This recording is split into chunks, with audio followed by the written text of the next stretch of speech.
Alright, so for today's video, ayusin natin yung brake pads natin. Ganito na itsura ng brake pads natin. Napakalipis na, bro! So ngayon papalit tayo Brembo, no?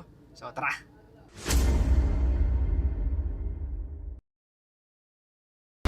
Mag-isang oras ka na dyan, ah. Hindi po. Hindi mo matansya yung jacking points? Hindi mo naman natansya eh. Ako din, hindi rin ako marunong. Basta pasok lang ng pasok. Yes. Tsaka natin tindihin yung aray.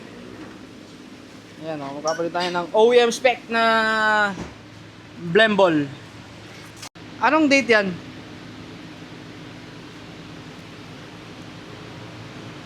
Ay, puta. Ano? Kung kailan mauubos? Bukas. So bukas wala na? Dalawang araw, ubos na yan. Puta, may bago tayong plano. Bago. Bago yan ah. Oo, bigyan mo 2 araw.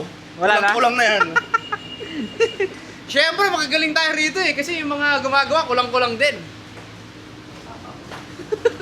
O, ito lang may ambag ko. Ulang pa sa kabilang side. Hindi ba yung walang ulo?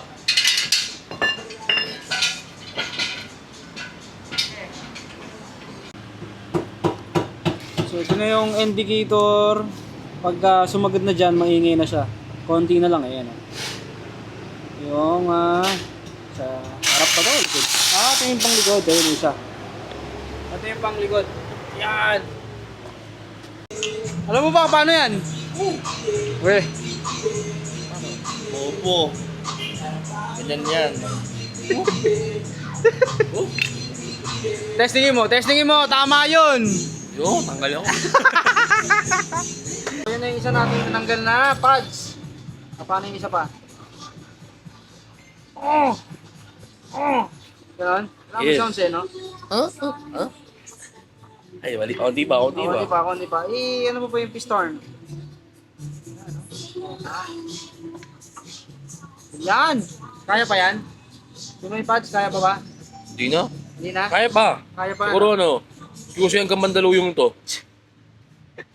Ito lang yung lock nun. Yan, to. Ito siya. Pasok mo siya dito. Bubagpukin mo lang ulit siya dito para matanggal. Kung ako tatanungin, mas madali magtanggal ng brake pads dito. Kasi hindi kami bihit-bihit, bubagpok pa lang. Tapos dalawang pin lang. Tapos ito yung nagtutulak sa pin para hindi lumuwag. Itong parang shim. Oh, shim ito eh. Ay, shim ba to? Basta ito yun. Ito yan. Kaya magbibigay na kayo. Dito kayo magpa-install. Eh, mas madali kasi hindi mo na tatanggalin yung caliper na buo. Yan. Nalagay na natin siya. Ito yung luma niyang brake pads ni Kuya Butchie. Laki lang pinagkaiba. Kapal. Kapal!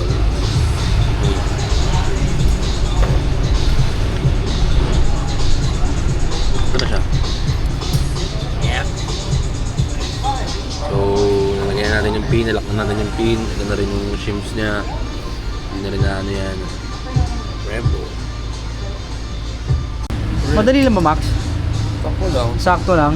Pag di ka tanga, madali. Oh, bakit? Ano bang mali mo kanina? Kaya sakto lang sa akin eh. Anong mali mo kanina? Napagbaliktad ko yung indicator. Kaya di pantay. Kaya pumasok? Yep. Yan, naglag. Ang dali ng buhay, no? Mahal lang yung pads. Kaya siguro mahal. Kasi madali. Ganun ba yun? Oo. Pag mahal mo, madali lang? Oo. Di!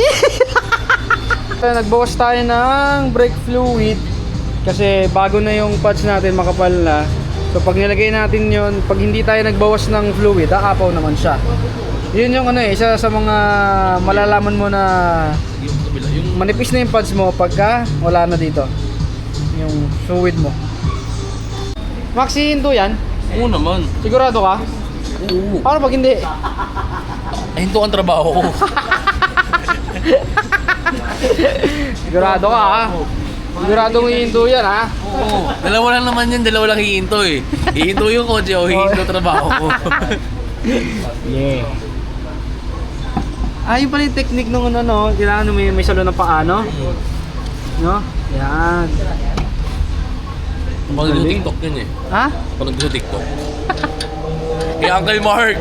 Kay Uncle Mark ka naman na yun. Ah, kay Uncle Mark. Oh, shoutout naman si Uncle Mark. Shoutout Uncle Mark, love you. Ano lang muna natin tetestingin kung ihinto yung Prensky natin, no? Uy, ito yung trabaho. Kasi meron tayong Subaru Rain na eco-coil, coil over tuning.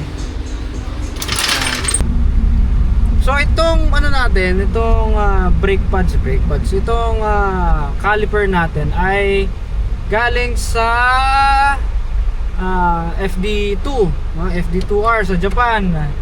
Tapos same nung brake pads niya sa 350Z tsaka sa DC5 yung nakalagay dun sa code dun sa Brembo. Yun nga lang, sabi ko nga dun, hindi natin nakuha yung extra na yung mas maganda kasi nga wala pang available. Marami po tayong ibang brake pads, no? Sa Brembo. So kung gusto nyo ng Brembo brake pads, meron tayo nyan. Sabihin nyo lang kung anong model ng kotse, anong year model, ganyan. Makakapag-provide kami para sa inyo.